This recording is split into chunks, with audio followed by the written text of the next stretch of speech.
Hello दोस्तों, प्रणाम। मैं सुमन गुप्ता अपने यूट्यूब चैनल पर आप सभी का स्वागत करती हूँ। आप सभी के बीच में एक बहुत ही प्यारा देवी पचरा गीत गाने जा रही हूँ। कैसे लगेगा सिस्टर लोग कमेंट बॉक्स में ज़रूर बताइएगा। मेरे वीडियो को आगे बढ़ाइएगा, अपना दुलार प्यार दीजिए, मेरा भी सपोर्ट कीजिए आप सब। आइए सुनाते हैं। बगिया में घूमे मोरी सीताली मैया हो कि पूछे लगी ना। बगिया में घूमे मोरी सीताला मैया हो कि पूछे लगी ना। वही मालिनी से बतिया हो कि पूछे लगी ना।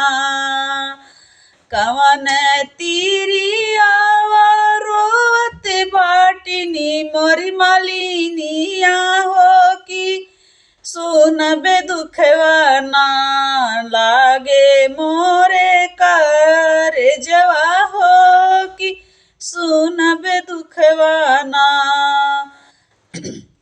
कवन तीरिया रोवत बाटिनी मोरी मालिनिया हो कि सुनब दुखवा ना।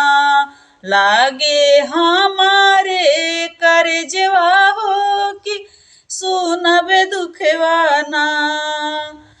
रोवत हुई है माई हमारी नदिया हो कि जेकरे गोदिया ना।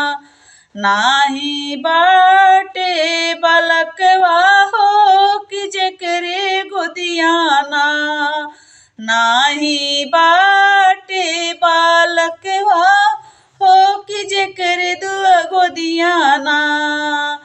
नाही रोई है रहिया हो, नाही रोई है बटोहिया हो कि नाही रोई है ना। मालिनी तुहारी नदिया हो कि नाही रोई है ना। मालिन तोहारी नदिया हो कि नाही रोई है ना। देव मोरी मालिन हो गोदी में बालकवा हो कि सुख करी है ना। हो कि सुख करी है ना। मालिनिया पाने भवनवा हो कि सुख करी है ना। मालिनिया पाने भवनवा हो कि सुख करी है ना। बगिया में घूम मोरी सीताली मैया हो कि पूछे लगली नीना। मालिनी से बतिया हो कि पूछे लगना। प्लीज़ मेरा गाना कैसे लगा कमेंट बॉक्स में ज़रूर बताइएगा। मेरे वीडियो को आगे बढ़ाइएगा।